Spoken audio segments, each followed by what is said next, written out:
बच्चों, आज मैं आपसे बातचीत करने जा रहा हूँ एनसीएफ 2005 के महत्वपूर्ण प्रश्न जो आपकी परीक्षा में पूछे जा सकते हैं। यदि एनसीएफ 2005 को बारीकी के साथ में पढ़ लें, उसका अध्ययन कर लें, तो अध्ययन करने के उपरांत ये बहुत इम्पोर्टेंट प्रश्न है आपके लिए। ये प्रश्न आपको ढंग से पढ़ने, तैयार करने और मैं जहाँ तक समझता हूँ आपकी परीक्षा में इनमें से कोई ना कोई प्रश्न आ जाएगा। तो एनसीएफ 2005 नेशनल करिकुलम फ्रेमवर्क 2005 कैसे आया, पहला एनसीएफ कब बना, इस एनसीएफ 2005 के अंदर क्या क्या खास बातें हैं, वो सारी बातें इन प्रश्नों के अंदर आपको देखने को मिलेंगी। तो यहाँ प्रारंभ करते हैं एनसीएफ 2005 के महत्वपूर्ण प्रश्न। महत्वपूर्ण प्रश्नों में पहला प्रश्न मैं आपसे पूछ रहा हूँ, आपको आंसर इसका आना चाहिए। एनसीएफ का पूरा नाम क्या है? यस, क्या नाम है इसका? क्या नेशनल प्रोग्राम ऑफ फ्रेमवर्क है? नो। क्या नेशनल करिकुलम फॉर फ्रेमवर्क है? नो। क्या नेशनल करिकुलम फ्रेमवर्क है? बताइए। और क्या न्यू करिकुलम फ्रेमवर्क है? तो आंसर आपको ध्यान में आता हो, मैं कई बार इसका जिक्र करता आ रहा हूँ, नेशनल करिकुलम फ्रेमवर्क। तो नेशनल करिकुलम फ्रेमवर्क, इसका आंसर क्या हो गया? थर्ड हो गया। ये ध्यान में रखिएगा।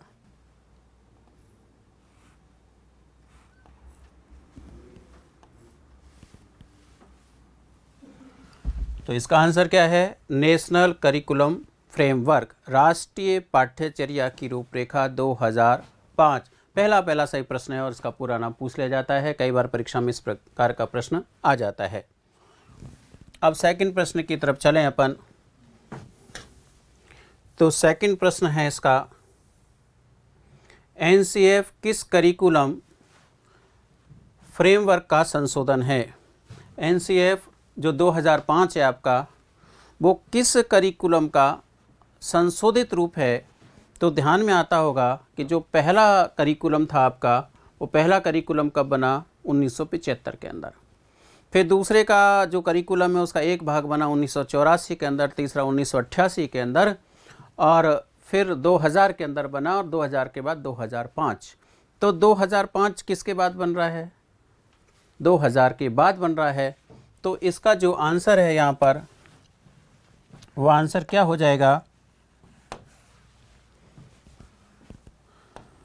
2000। यानी एनसीएफ 2005 किसके बाद बन रहा है? एनसीएफ 2000 के बाद बन रहा है। इसलिए ध्यान में रखना, किसका संशोधन रूप कहलाएगा? ये 2000 का संशोधन रूप कहलाएगा। तो एनसीएफ 2005 किस करिकुलम फ्रेमवर्क का संशोधन है? तो आंसर ध्यान में आएगा, राष्ट्रीय पाठ्यचर्या की रूपरेखा 2000। इसका फोर्थ आंसर हो गया। फिर नेक्स्ट चलें अपन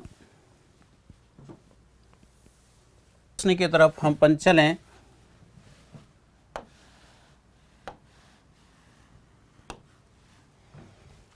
प्रथम राष्ट्रीय पाठ्यचर्या की रूपरेखा कब बनी? अभी थोड़ी देर पहले मैंने इसका आंसर भी बता दिया था मैंने। यस, आवाज़ आ रही है। कब बनी? 1975। अभी थोड़ी देर पहले कहा था 1975 में बनी। और उस समय स्थिति क्या थी? उस समय स्थिति थी कि शिक्षा राज्यों के हाथ में भी थी और शिक्षा केंद्र के हाथ में भी थी। लेकिन ध्यान में आता हो कि जब 1975 में बना, तो फिर केंद्र, चूँकि इसको बनाने वाला कौन है? केंद्र है, तो वो केंद्र के हाथ में थी। केंद्र राज्यों के लिए केवल नीति का निर्धारण कर सकता था यहाँ पर। तो 1976 के अंदर फिर ध्यान में आता हो कि शिक्षा को समवर्ती सूची में शामिल किया गया, और जब समवर्ती सूची में शामिल हो गई तो फिर केंद्र की जो गाइडलाइन है वो राज्यों को फॉलो करनी होती है। तो यहाँ प्रथम राष्ट्रीय पाठ्यचर्या की रूपरेखा कब बनी? तो आंसर क्या हो जाएगा? 1975। नेक्स्ट क्वेश्चन की ओर चलें अपन। बहुत छोटे छोटे प्रश्न हैं, आसानी के साथ आप तैयार कर सकते हैं इनको। एनसीएफ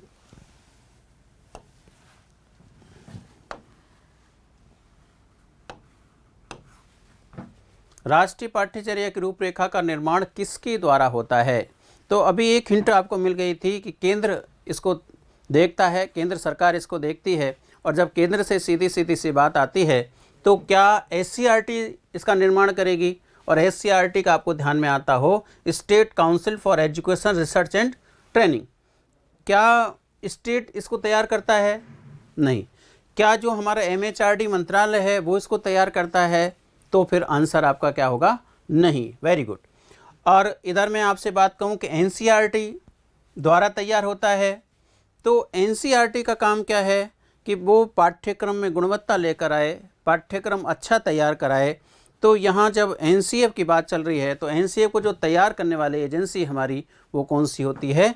एनसीईआरटी होती है।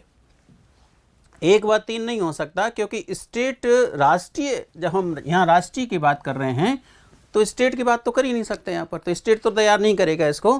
तैयार कौन करता है इसको? National council for research, national council for education research and training इसको क्या करता है? तैयार करता है। राष्ट्रीय पाठ्यचर्या की रूपरेखाओं को तैयार करने की जिम्मेदारी दी गई है वो किसको दी गई है? एनसीईआरटी को दी गई है। राइट। नेक्स्ट चलें, क्वेश्चन नंबर 5।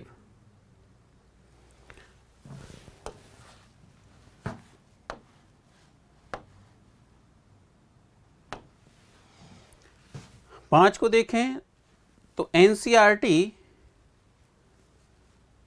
द्वारा राष्ट्रीय पाठ्यचर्या की रूपरेखा 2000 को संशोधित करने का जो निर्णय लिया गया था वो कब लिया गया था? एनसीईआरटी द्वारा राष्ट्रीय पाठ्यचर्या की रूपरेखा जो 2000, अभी प्रश्न पूछ रहा था मैंने आपसे कि जो 2000 एनसीएफ 2005 है उसका संशोधित कौन सी वाली रूपरेखा का संशोधित रूप है वो? तो रूपरेखा 2000 का वो संशोधित रूप है। जब रूपरेखा 2000 का संशोधित रूप है तो इसका निर्णय कब लिया गया? निर्णय कर लिया गया तभी 4 ऑप्शन है आपके पास, बताएं इसका उत्तर क्या हो सकता है? क्या इसका उत्तर 19 जुलाई 2004 है? क्या इसका उत्तर 19 अगस्त 2004 है? क्या इसका उत्तर 4 अगस्त 2004 है? और फिर चौथा ऑप्शन दिया हुआ है आपके पास 19 जुलाई 2002 है। याद है आपको? नहीं है। नहीं है तो याद कर लीजिए, इसका आंसर क्या है?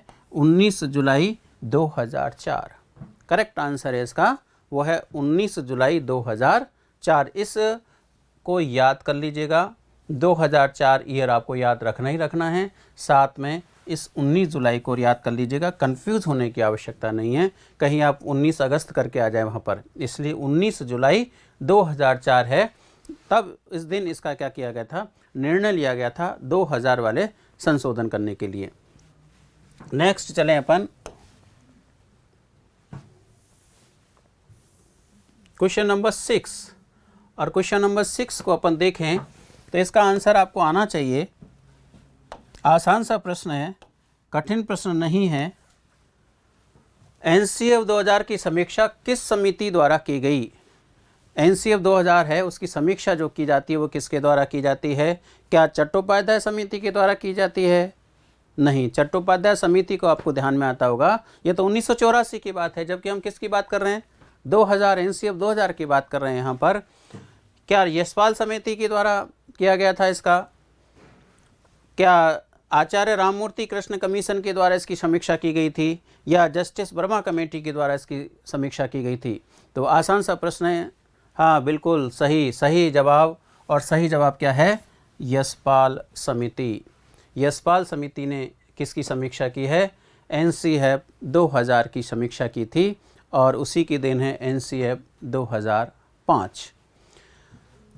समझ में आ गया होगा मैं समझता हूँ। इस प्रश्न का उत्तर आसान है, कहीं दिक्कत नहीं होनी चाहिए आपको। नेक्स्ट प्रश्न में चलें तो 7वां प्रश्न क्या कह रहा है आपके बीच में, उस 7वें प्रश्न को ध्यान में रखें। बिना बोझ के, ये प्रश्न आ चुका है आपकी परीक्षा के अंदर। बिना बोझ की शिक्षा का सुझाव किस समिति द्वारा दिया गया?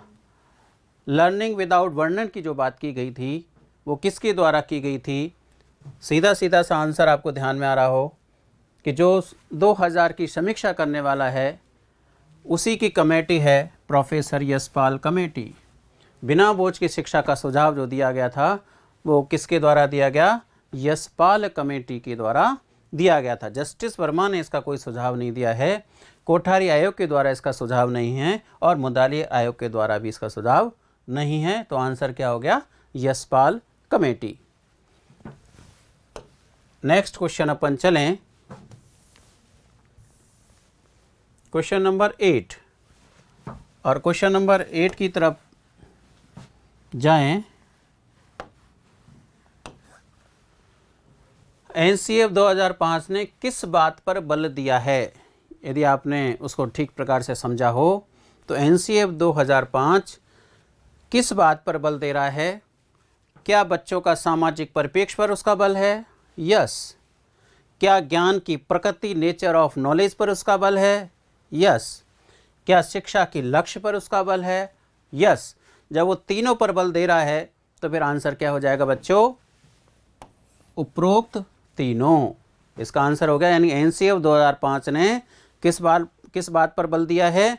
बच्चों का सामाजिक परिप्रेक्ष्य, ज्ञान की प्रकृति और शिक्षा के लक्ष्य, तीनों पर बल दिया, इसलिए आंसर क्या हो गया? उपरोक्त तीनों।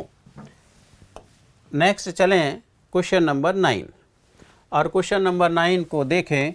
NPE national policy on education, POA programme of action ने कितने वर्ष तक के सभी बच्चों का सार्वभौमिक नामांकन तथा सार्वभौमिक रूप से उन्हें स्कूल में टिकाए रखने और स्कूली शिक्षा की गुणवत्ता में ठोस सुधार के लिए बाल केंद्रित उपागम का विचार प्रस्तुत किया था? कितने वर्ष की आयु के बच्चों को यह विचार प्रस्तुत किया गया था? तो क्या ये विचार 6 वर्ष के बच्चों के लिए था? क्या ये विचार 12 वर्ष तक के बच्चों के लिए था? ये विचार क्या 14 वर्ष के बच्चों तक के लिए था? क्या ये विचार 18 वर्ष तक के बच्चों के लिए था? बताइए इसका उत्तर क्या होना चाहिए? बताएं, क्या होना चाहिए इसका उत्तर? 6 वर्ष? नहीं। 12 वर्ष? नहीं। क्या होना चाहिए? 14 वर्ष। तो करेक्ट आंसर क्या है इसका? 14 ईयर्स तक बच्चों को सार्वभौमिक शिक्षा की भी अपन ध्यान में आता हो। आरटी एक्ट 2009 में भी अपन ने बात की है कि 6 से 14 वर्ष की आयु के बालक बालिकाओं को निःशुल्क शिक्षा, अनिवार्य शिक्षा उपलब्ध कराना। तो यहाँ पर 14 वर्ष तक के बच्चों को सार्वभौम से उन्हें स्कूल में टिकाए रखने की बात यहाँ पर की है। तो 14 वर्ष तक के बच्चे की जो शिक्षा है वो कौन सी शिक्षा हो जाएगी? प्रारंभिक शिक्षा, क्योंकि प्रारंभिक शिक्षा 6 से 14 वर्ष की आयु के बालक बालिकाओं को उपलब्ध कराने की बात कही गई है। तो आंसर ध्यान में रख लीजिएगा, यहाँ आंसर क्या होगा कि एनपी और पीओए ने जो बात कही है, सार्वभौमिक शिक्षा की बात कही है, उनको विद्यालय में मैं कहूँ ठहराव की बात कही है, वो कौन से वर्ष तक के बालकों की बात की है? 14 वर्ष तक के बालकों की बात कही गई है। अब नेक्स्ट चलें क्वेश्चन नंबर 10। और क्वेश्चन नंबर 10 की तरफ अपन चलें तो मार्गदर्शक सिद्धांत आपको ध्यान रहने चाहिए। मार्गदर्शक सिद्धांत आपको ध्यान में रखने ही पड़ेंगे। रटंत विद्या से मुक्ति की बात कही गई है, तो परीक्षा को लचीलापन की बात कही गई है, राष्ट्रीय चिंताओं की बात उसके अंदर कही गई है, व्यवहारिक जीवन से जोड़ने की बात कही गई है। इन सिद्धांतों को यदि आपने ध्यान से पढ़ा होगा तो इसका आंसर आसानी के साथ में नज़र आना चाहिए आपके पास। एनसीएफ 2005 का मार्गदर्शक सिद्धांत है। एनसीएफ 2005 का मार्गदर्शक सिद्धांत कौन सा है? पहला ऑप्शन है आपके पास, ज्ञान को स्कूल के बाहर के जीवन से जोड़ना। क्या यह सही है बच्चों?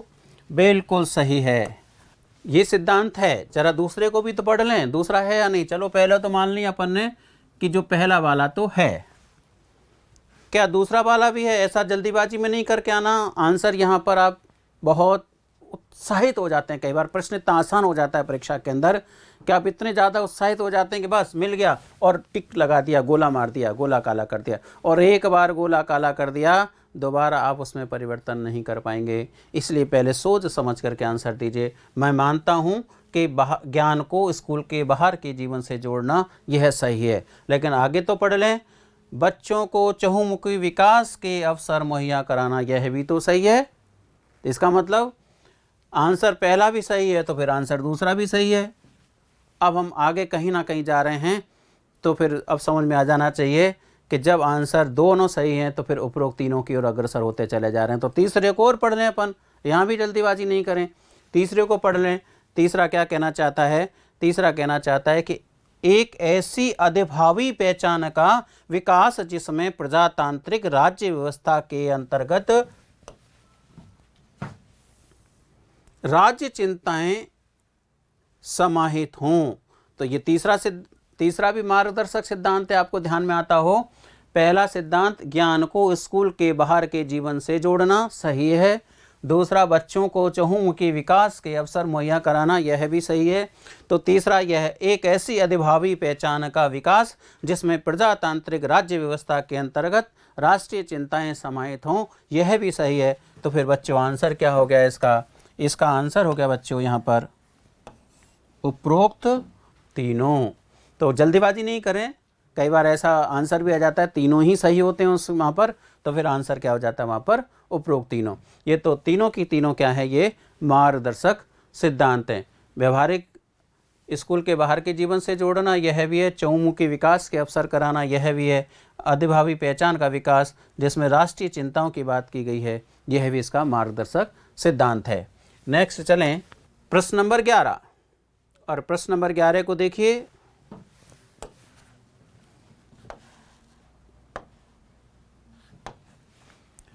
पाठ्यचर्या का एक महत्वपूर्ण सरोकार है। एक महत्वपूर्ण सरोकार पूछा जा रहा है।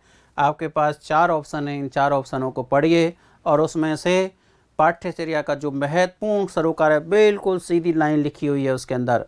एनसीएफ 2005 के अंदर पढ़ेंगे तो बिल्कुल लाइन स्पष्ट लिखी हुई है। क्या पहला वाला इसका ऑप्शन सही है? मेरे को आवाज़ नहीं आ रही है, तुम्हारी आवाज़ आनी चाहिए। क्या आवाज़ आनी चाहिए? कौन सा आंसर सही है? क्या पहला वाला ऑप्शन सही है? बच्चों को पर्यावरण व पर्यावरण संरक्षण के प्रति संवेदनशील बनाना। देखते हैं और ऑप्शन क्या दिए हुए हैं। पाठ्यचर्या में दृढ़ता लाना। पाठ्यचर्या में क्या दृढ़ता आनी चाहिए? नो। पाठ्यचर्या में दृढ़ता की बात कैसे कर सकते हैं? इसका मतलब जब एक आंसर लचीलेपन की बात कही गई है तो दृढ़ता तो आ ही नहीं सकती, तो इसका मतलब उपरोक्त तीनों में तो जा ही नहीं सकते अपन। तो जरा तीसरे को, संघर्ष क्षमता पर बल न हो, तो फिर चौथा वाला ऑप्शन तो हो ही नहीं सकता। आंसर क्या है? पहला, याद कर लीजिए। करेक्ट आंसर है बच्चों को पर्यावरण व पर्यावरण संरक्षण के प्रति संवेदनशील बनाना, यह एक महत्वपूर्ण सरोकार है इसका। क्योंकि जो पर्यावरण की दशा दिशा हम सबके सामने हैं, उसको जब तक हम बच्चों को पर्यावरण के प्रति संवेदनशील नहीं बनाएंगे, तब तक हमारा जो पर्यावरण आज सामने जो दिख रही है, हमारी प्रकृति जो दिख रही है, नेचर की जो स्थिति दिख रही है, वो आपके सबके समझ में आती है। तो इसका महत्वपूर्ण सरोकार पूछा जाए तो महत्वपूर्ण सरोकार क्या आ गया? बच्चों को पर्यावरण व पर्यावरण संरक्षण के प्रति संवेदनशील बनाना। ठीक है, समझ में आ गया बात? चलिए नेक्स्ट चलते हैं। क्वेश्चन नंबर 12 को देखें। प्रश्न भाषा की दृष्टि से जरूर बड़ा है लेकिन आंसर की दृष्टि से छोटा है।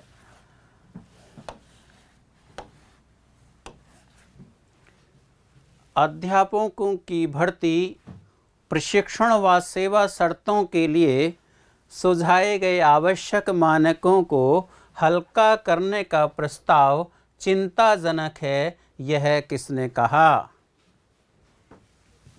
अध्यापकों की भर्ती,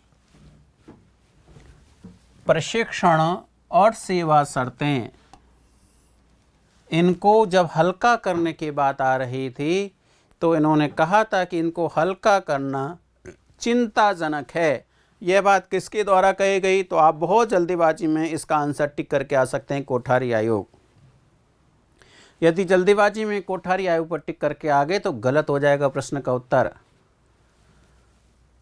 क्या चट्टोपाध्याय आयोग है? हो सकता है।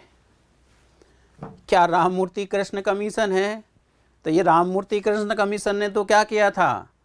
जो हमारी राष्ट्रीय शिक्षा नीति 1986 आई थी उसकी समीक्षा दी है, उसकी समीक्षात्मक रिपोर्ट प्रस्तुत की है इसने। तो क्या अब आपको यशपाल ध्यान हो जाएंगे क्योंकि यशपाल 2 बार भी आ चुके हैं वहाँ पर, और एनसीएफ 2005 की चर्चा हो रही है तो यशपाल की भी चर्चा होगी दिमाग के अंदर।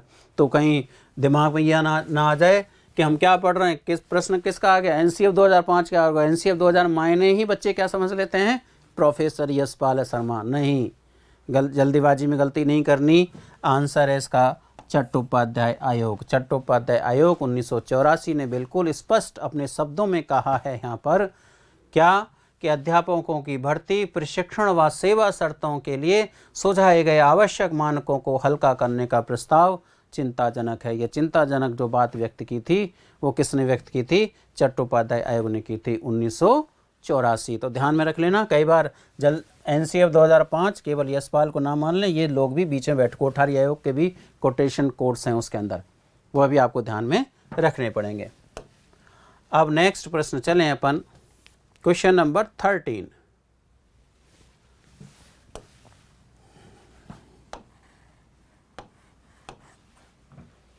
शिक्षा के समक्ष सबसे बड़ी राष्ट्रीय चुनौती, अब सबसे बड़ी राष्ट्रीय चुनौती पूछी जा रही है आपसे। अब सबसे बड़ी जब राष्ट्रीय चुनौती आपसे पूछी जा रही है तो क्या सामाजिक आर्थिक नीति सबसे बड़ी राष्ट्रीय चुनौती हो सकती है? क्या केंद्र व राज्यों में तालमेल का अभाव सबसे बड़ी राष्ट्रीय चुनौती हो सकती है? क्या सहभागिता आधारित लोकतंत्र व संविधान में प्रतिस्थापित मूल्यों को सुदृढ़ करना ये महत्वपूर्ण राष्ट्रीय बड़ी चुनौती हो सकती है, या फिर तीनों हो सकती हैं? तो जब आपसे यहाँ पूछा जा रहा है सबसे बड़ी और सबसे बड़ी की बात करनी पड़ेगी, तो फिर आंसर तीसरा जाएगा, सहभागिता आधारित लोकतंत्र। क्योंकि हमारी जो प्रणाली है वो लोकतंत्र की प्रणाली है। सहभागिता आधारित लोकतंत्र व संविधान में प्रतिस्थापित जो मूल्य दिए गए हैं उनको सुदृढ़ करने की बात है। ये सबसे बड़ी चुनौती, राष्ट्रीय चुनौती आज हमारे बीच के अंदर है। इसको एनसीएफ 2005 ने भी स्वीकार किया है यहाँ पर। तो सबसे बड़ी राष्ट्रीय चुनौती सामाजिक आर्थिक स्थिति नीति हो सकती है, यह भी हो सकती है, लेकिन बात पूछा जा रहा है सबसे बड़ी राष्ट्रीय चुनौती। और बच्चों, सबसे बड़ी राष्ट्रीय चुनौती जो आपको स्वीकार करनी है, आंसर देना है यहाँ पर, सहभागिता आधारित लोकतंत्र व संविधान में प्रतिस्थापित मूल्यों को सुदृढ़ करना। क्योंकि सुदृढ़ नहीं हो पा रहे हैं, संविधान के जो मूल्य निर्धारित किए गए संविधान में वो मूल्य प्राप्त नहीं हो पा रहे हैं, वो स्थिर नहीं हो पा रहे हैं। तो ये हमारे लिए बहुत बड़ी चुनौती है। यह आंसर आपका तीसरा हो जाएगा यहाँ पर। अब नेक्स्ट क्वेश्चन चलें, शिक्षा में किसे मूलभूत तत्व की तरह देखा जाना चाहिए? शिक्षा में किसे मूलभूत तत्व की तरह देखा जाना चाहिए? तो ये 4 ऑप्शन है, बताइए इसका आंसर आपको आना चाहिए। आ रहा है? नहीं आ रहा है। नहीं इसलिए आ रहा है क्योंकि हमने पढ़ा ही नहीं इसको ढंग से। शांति के लिए चिंता, क्या ये मूलभूत तत्व नहीं है? यस है। पर्यावरण संरक्षण के प्रति झुकाव, क्या ये नहीं है? है। अभी थोड़ी देर पहले आ रहा था, पहला प्रश्न आ रहे थे, संवेदनशील, पर्यावरण के प्रति संवेदनशील बनाने के बाद मुख्य सरोकार माना है उसे। क्या तीसरा, सामाजिक परिवर्तन के प्रति झुकाव नहीं चाहिए? होना चाहिए। तो जब तीनों आंसर है तो आंसर क्या हो गया? उपरोक्त तीनों। तो ये यहाँ चारों आंसर की में आंसर कौन सा करना है अपन को? उपरोक्त तीनों आंसर करके आने हैं। ठीक है, तो शिक्षा में किसे मूलभूत तत्व की तरह देखा जाना चाहिए? शांति के लिए चिंता को मूल तत्व की तरह देखना चाहिए, पर्यावरण संरक्षण के प्रति झुकाव को मूलभूत तत्व देखना चाहिए, तो फिर सामाजिक परिवर्तन के प्रति झुकाव है या पर्यावरण संरक्षण के प्रति झुकाव है, ये क्या कहलाते हैं? मूलभूत तत्व की तरह देखे जाने चाहिए। तो आंसर क्या हो गया? उपरोक्त तीनों। क्वेश्चन नंबर 15, पढ़िए प्रश्न को और पढ़ने के बाद इसका आंसर दीजिए। आंसर आपको आना चाहिए।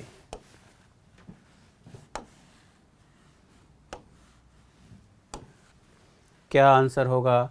राष्ट्रीय पाठ्यचर्या की रूपरेखा 2005 के विभिन्न खंडों में किस विचार को रखा है? बताइए। राष्ट्रीय पाठ्यचर्या की रूपरेखा 2005 के विभिन्न खंडों में, जो 5 अध्याय आपके पास में, विभिन्न खंडों में किस विचार को रखा गया है? ज्ञान की अवधारणा को विस्तृत करना, क्या ये नहीं है? है। यस। शैक्षिक कार्यों के चयन में समावेशी रवैया होना चाहिए, समावेशी शिक्षा की बात कीजिए, समावेशन की बात की है, बहुश्रेणीय शिक्षा व्यवस्था की बात की गई है, तो सेकंड भी है। अब जब दो आंसर मिल जाते हैं ना, तो हमें एक बहुत सहूलियत हो जाती है कि यदि ऑप्शन में उपरोक्त तीनों की तरफ हम चल रहे हैं तो उपरोक्त तीनों की तरफ हम अग्रसर हो जाना चाहिए हमें यहाँ पर, जब दो आंसर हमें, दो विकल्प हमें सही मिल रहे हैं। तो तीसरा विकल्प कहता है आत्मविश्वास व आलोचनात्मक जागरूकता का विकास, दोनों ही होनी चाहिए। आत्मविश्वास होना चाहिए, आलोचनात्मक जागरूकता का विकास भी होना चाहिए। तो ये तीसरी बात भी इसके अंदर एनसीएफ 2005 के अंदर कही गई है। तो तीनों हो गई, और जब तीनों हो गई तो इसका आंसर क्या हो गया बच्चों? उपरोक्त तीनों आंसर हो गया इसका। जो विचार रखे गए हैं, ये तीनों विचार इसके अंदर रखे गए हैं।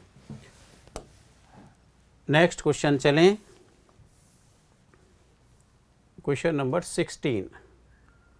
और क्वेश्चन नंबर 16 में अपन चलें, एनसीएफ 2005 में शिक्षा का लक्ष्य है। एनसीएफ 2005 में शिक्षा का लक्ष्य क्या है? जरा देखिए, पहला क्या कह रहा है, दूसरा क्या कह रहा है, तीसरा क्या कह रहा है। पहला ऑप्शन, पहला विकल्प है आपके पास में क्या?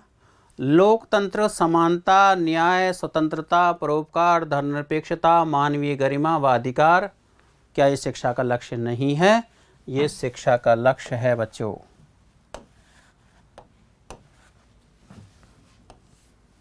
दूसरा, दूसरों के प्रति आदर जैसे मूल्यों के प्रति प्रतिबद्धता, क्या यह नहीं है? यह भी है शिक्षा का लक्ष्य। तो फिर वापस वही उपरोक्त तीनों की तरफ हम अग्रसर हो रहे हैं अब यहाँ पर। तीसरा, विचार तथा क्रिया की आज़ादी, स्वतंत्र तथा सामूहिक रूप से सावधानी पूर्वक विचार किए गए मूल्य आधारित निर्णय। तो जरा तीसरे वाले को ढंग से पढ़ लें। पहला और दूसरा है विचार तथा क्रिया की आज़ादी, स्वतंत्र तथा सामूहिक रूप से सावधानी पूर्वक विचार किए गए मूल्य आधारित निर्णय लेने की क्षमता, यह भी है। और जब यह भी है तो फिर बच्चों आंसर क्या हो गया, ज़रा बता दो। अब तो आंसर हो गया उपरोक्त। आंसर क्या है इसका? उपरोक्त तीनों। नेक्स्ट क्वेश्चन चलें, क्वेश्चन नंबर 17। और क्वेश्चन नंबर 17 को पढ़िए पहले। ये आदत डाल लीजिए का प्रश्न को पहले ढंग से पढ़ना। क्या पूछना चाह रहा है? जल्दीबाजी नहीं करना कि प्रश्न पूछते ही ऐसा लगता हाँ मज़ा आ गया। तो ये तो उत्तर में पूरी तरीके से रट के आया, पूरा तैयार है मैं तो, और फटाफट गोला काला करने की लगती है। नहीं, ऐसा मत करना। एनसीएफ 2005 का सरोकार है सार्थक अनुभव देने वाली शिक्षा। क्या सार्थक अनुभव देने वाली शिक्षा नहीं है? बच्चों के अनुभवों को जोड़ने की बात है इसके अंदर, तो ये सरोकार है, यस। दूसरा, समाहित करने वाली शिक्षा, बिल्कुल है। समाहित करने की बात कर रहे हैं शिक्षा के अंदर, इस एनसीएफ 2005 के अंदर। हम अभी वही बहुश्रेणी विभिन्न बहु क्षमता जिसके अपन ने बात की थी कि विभिन्न क्षमता वाले बालक, विभिन्न श्रेणी, विभिन्न स्तर वाले बालक इसमें समाहित होकर के काम करने वाली बात कर रहे हैं, तो सेकंड भी है। संस्कृति से दूर हटाने वाली शिक्षा। अब यहाँ कहीं ऐसा मत करना शुरू कर दिया मैं दो आ गए तो सब उपरोक्त तीनों की बात आ गई, कभी उपरोक्त तीनों आ रहे थे नहीं। अब तीसरा ऑप्शन को पढ़िए। संस्कृति से दूर हटाने वाली शिक्षा है क्या? नहीं, तो आंसर हो ही नहीं सकता। तो उपरोक्त तीनों तो यहाँ खत्म हो गया। तो चौथा ऑप्शन भी पढ़ लें अब। एक व दो दोनों, तो आंसर क्या हो गया? एक व दो दोनों। तो करेक्ट आंसर आपको क्या करना है इसके अंदर? करेक्ट आंसर करके आना है एक व दो दोनों। ठीक है, ये क्वेश्चन नंबर 17 हो गया। क्वेश्चन नंबर 18 कह रहा है आपसे, बाल केंद्रित शिक्षा शास्त्र का अर्थ होता है। चाइल्ड सेंटर पेडागोजी की बात की जा रही है यहाँ पर। चाइल्ड सेंटर पेडागोजी का क्या अर्थ होता है? जरा देखिए ऑप्शन में। आंसर आपसे ही निकलना चाहिए, मुझे बताना नहीं है। आप बताइए इसका आंसर क्या होगा। क्या पहला ऑप्शन होगा बच्चों के अनुभवों को प्राथमिकता देनी पड़ेगी? चाइल्ड सेंटर की बात कर रहा हूँ, जब चाइल्ड सेंटर की बात कर रहे हैं तो क्या बच्चों के अनुभव उसमें सम्मिलित नहीं होने चाहिए? होने चाहिए। तो यहाँ पहला ऑप्शन सही हो रहा दिख रहा है हमें। ज़रा दूसरे को भी पढ़ लें, जल्दीबाजी में पहले को टिक करके ना आ जाए, क्या पता दूसरा भी हो, तीसरा भी और उपरोक्त तीनों भी हो। बच्चों के स्वरों को प्राथमिकता यह भी होनी चाहिए। बच्चे प्रश्न पूछें, बच्चे बोल रहे हैं, उनको उनके अनुभवों को सोचें, समझें, देखें, उनका उपयोग करें, यह भी होना चाहिए। तो तीसरा और पढ़ लें, बच्चों की सक्रिय सहभागिता को प्राथमिकता। बच्चों की क्लासरूम एक्टिविटी बेस्ड लर्निंग की बात कर रहे हैं अपन, तो उस बच्चों की क्लास में कैसी होनी चाहिए, सक्रिय सहभागिता होनी चाहिए। और जब सक्रिय सहभागिता होनी चाहिए तो फिर आंसर क्या हो गया, उपरोक्त तीनों हो गया। तीनों ही हैं इसके अंदर। बाल केंद्रित शिक्षा शास्त्र का अर्थ हो गया बच्चों के अनुभवों को प्राथमिकता, बच्चों के स्वरों को प्राथमिकता, बच्चों की सक्रिय सहभागिता को प्राथमिकता। तो यहाँ आंसर क्या हो गया, उपरोक्त तीनों। 19वें प्रश्न पर चलें तो 19वां प्रश्न क्या कह रहा है हमारे सामने, वो कह रहा है, पढ़िए एक बार, आप स्वयं पढ़िए और स्वयं पढ़कर स्वयं उत्तर निकालो इसका। एनसीएफ 2005 में अच्छी विद्यार्थी की अवधारणा है। अच्छी विद्यार्थी की अवधारणा क्या है, 4 ऑप्शन पढ़ लें तो बात समझ में आ जाएगी, आंसर आ जाएगा आपको। पहला ऑप्शन है अध्यापकों की आज्ञा का पालन। क्या एक अच्छे विद्यार्थी को अध्यापक की आज्ञा का पालन नहीं करना चाहिए, करना चाहिए, करना चाहिए। तो पहला ऑप्शन सही है। क्या पहला ही सही है, दूसरा सही नहीं है, दूसरा भी देख लें। क्या नैतिक चरित्र की बात नहीं होनी चाहिए अच्छे विद्यार्थी के अंदर, होनी चाहिए, तो फिर दूसरा भी हो गया। तीसरे को देखें, अध्यापक के शब्दों को आधिकारिक ज्ञान की तरह स्वीकारना। जो अध्यापक कह रहे हैं उस ज्ञान को स्वीकार कर लेना, यह भी विद्यार्थी का अच्छे अवधारणा की ओर जा रहा है, अच्छे विद्यार्थी की ओर जा रहा है। तो यहाँ तीनों ही ऑप्शन हो गए। और जब तीनों ऑप्शन हो गए तो फिर बच्चों आंसर क्या हो गया, उपरोक्त तीनों आंसर हो गया। एनसीएफ 2005 में अच्छे विद्यार्थी की अवधारणा से क्या तात्पर्य है, अध्यापकों की आज्ञा का पालन, नैतिक चरित्र, और तीसरा जो अध्यापक कह रहा है उसकी बात को स्वीकार करना। ये तीनों ऑप्शन इसके क्या हो गए, करेक्ट हो गए। नेक्स्ट क्वेश्चन 20 को अपन देखें, पढ़ें, जानें, समझें। पाठ्यचर्या बच्चों को इतना सक्षम बनाए कि बच्चे क्या हो जाएं, किताबी ज्ञान को दोहराने की क्षमता का विकास कर सकें। जो किताबी ज्ञान है उसको दोहराने की क्षमता की बात करें अपन, तो दूसरा ऑप्शन है बच्चे अपनी आवाज़ ढूंढ सकें। क्लास में बच्चों को अपनी आवाज़ तो ढूंढनी ही पड़ेगी। तो तीसरा, बच्चे अपनी उत्सुकता का पोषण कर सकें। अब यहाँ पर देखिए ऐसा प्रश्न आ गया, अब ऐसा प्रश्न आ गया तो आंसर सोचना पड़ेगा। किताबी ज्ञान को दोहराने की क्षमता का विकास करना है क्या, नहीं बच्चों, हमें इतना सक्षम नहीं बना। सक्षम क्या बनाना है कि वो अपनी आवाज़ को क्लास में ढूंढ सकें, क्योंकि कई सारे देखा होगा क्लासरूम के अंदर कई बच्चे बोल नहीं पाते हैं, तो उनकी आवाज़ क्या हो जाती है, दब करके रह जाती है। उनकी आवाज़ भी बाहर निकले, वो अपनी आवाज़ को ढूंढ सकें, बच्चे अपनी उत्सुकता का पोषण कर सकें, यह बात भी हमें इसके अंदर ध्यान में रखनी पड़ेगी। तो चौथा ऑप्शन क्या कह रहा है आपका, 2 व 3 दोनों, ये नहीं होगा। तो यहाँ आंसर टिक कर दीजिएगा, 2 व 3 दोनों, यह आंसर आपका यहाँ ख़त्म हो जाएगा। और आंसर क्या आ गया आपका, 4th हो गया आंसर। 4th आंसर ध्यान में रखिएगा।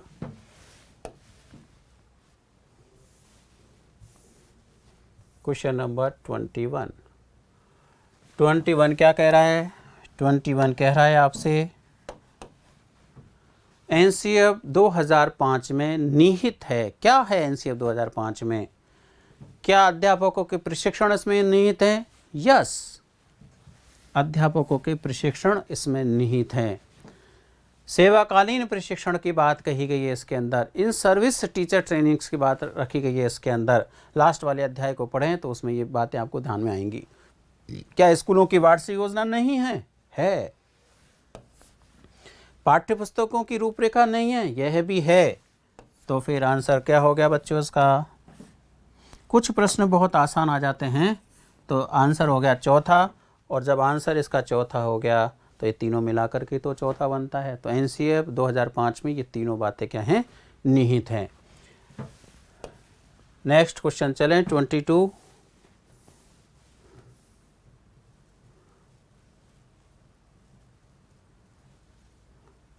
के अंदर देखिए,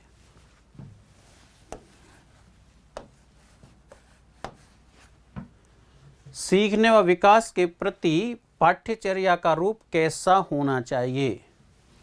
सीखने व विकास के प्रति पाठ्यचर्या का जो रूप है वो कैसा होना चाहिए? शारीरिक विकास, मानसिक विकास, शारीरिक एवं मानसिक विकास के बीच अंतर संबंध को देखना। हो सकता है शारीरिक विकास, हो सकता है मानसिक विकास, लेकिन यहाँ चारों पढ़ने पड़ेंगे और उपरोक्त तीनों तो दिख नहीं रहा है ऑप्शन में। और जब उपरोक्त तीनों नहीं दिख रहा है तो फिर हमें आंसर तो इसी में से निकालना है। आंसर जब इसी में से निकालना है तो ज़रा चौथे ऑप्शन को भी पढ़ लें। शारीरिक एवं मानसिक, तो दोनों मिल गए ना इसके अंदर। शारीरिक एवं मानसिक विकास के बीच अंतर संबंध तीसरा वाला भी आ गया इसके अंदर, को देखना। तो यानी ये बात तो है ही, लेकिन साथ में और भी है, और उनके विभाजन से ऊपर उठ सकें, यानी अलग अलग ना करें, उसके विभाजन से ऊपर उठना पड़ेगा हमें, और ऊपर उठना पड़ेगा। तो जो सीखने और विकास के प्रति पाठ्यचर्या का रूप कैसा होना चाहिए? करेक्ट आंसर क्या हो गया बच्चों? 4th हो गया, क्योंकि तीनों सम्मिलित इस चौथे के अंदर आ रहे हैं। तो ऐसा प्रश्न आ जाए तो इस बात को अपन को ध्यान में रखना पड़ेगा।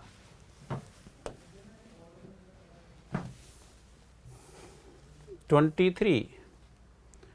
23 तो बहुत आसान है।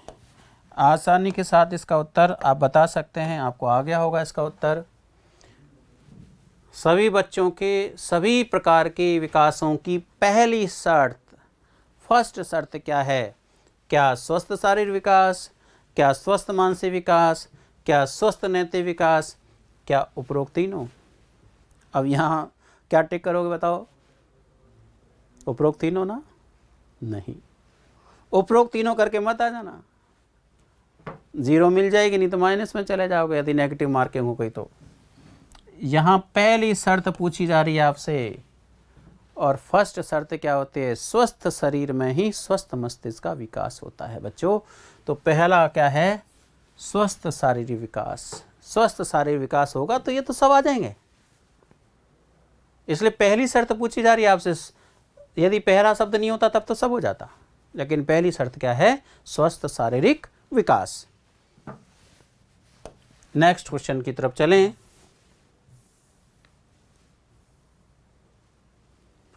संज्ञान का अर्थ है,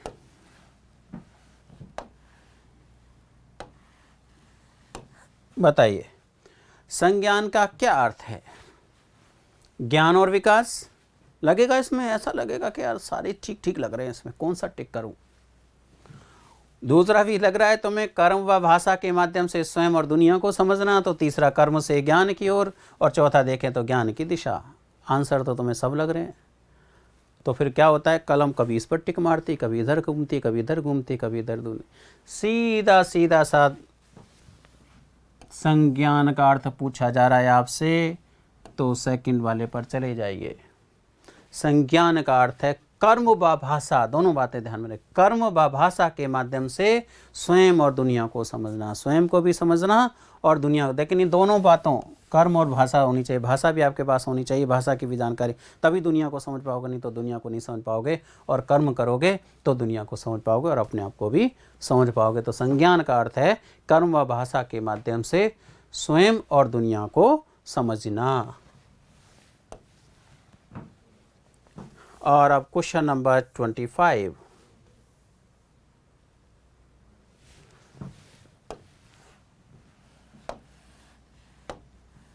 क्वेश्चन नंबर 25 को देखें, क्या कहना चाहता है वो हमसे। पढ़िए पहले एक बार इसको, ढंग से पढ़ो, अच्छी तरीके से पढ़ो। आएगा नहीं वैसे प्रश्न, बाहर नहीं जाने वाला है। लेकिन जल्दीबाजी नहीं है। विद्यार्थियों के सीखने की एक उचित गति होनी चाहिए ताकि विद्यार्थी, यानी विद्यार्थियों की जो सीखने की गति है वो एक उचित होनी चाहिए ताकि विद्यार्थी अवधारणाओं को रट सके। रटने के लिए गति चाहिए क्या अपन को? नहीं ना, तो फिर आंसर कैसे जाएगा इधर? रटाना थोड़ी ना बच्चों को, रटाने का काम, उसका मार्गदर्शक सिद्धांत ही के रटंत विद्या से मुक्ति मिले, तो ये कैसे हो जाएगा आंसर? क्या सेकंड वाला सही है, तेरा तुझको अर्पण, परीक्षा हो रही वहीं छोड़ दिया, उसको हम लेके नहीं चलते आगे उस ज्ञान को। सेकंड यही कह रहा है, परीक्षा के बाद सीखे हुए ज्ञान को भूल जाएं क्या? नहीं, तो ये भी कैसे हो सकता है? तीसरा दिख रहा है मुझे, उपरोक्त तीनों भी हैं आंसर। जब उपरोक्त तीनों नहीं, ये दोनों नहीं है, तो फिर उपरोक्त तीनों तो कैसे हो जाएगा भाई? नहीं हो सकता। तो सीधा सीधा सा बात है, विद्यार्थियों के सीखने की एक उचित गति होनी चाहिए ताकि विद्यार्थी उस ज्ञान को आत्मसात कर सकें। आत्मसात करना है उस बच्चे को, लेकर चलना है उस ज्ञान को बच्चे को। तो आंसर क्या हो गया? थर्ड आंसर हो गया यहाँ पर। तो अभी मैंने आपको कितने क्वेश्चन करा दिए? क्वेश्चन 25 प्रश्न करा दिए मैंने आपको। केवल किस में से कराएं? एनसीईआरटी 2005 में। ये सारे एनसीईआरटी 2005 के अंदर दिए हुए हैं।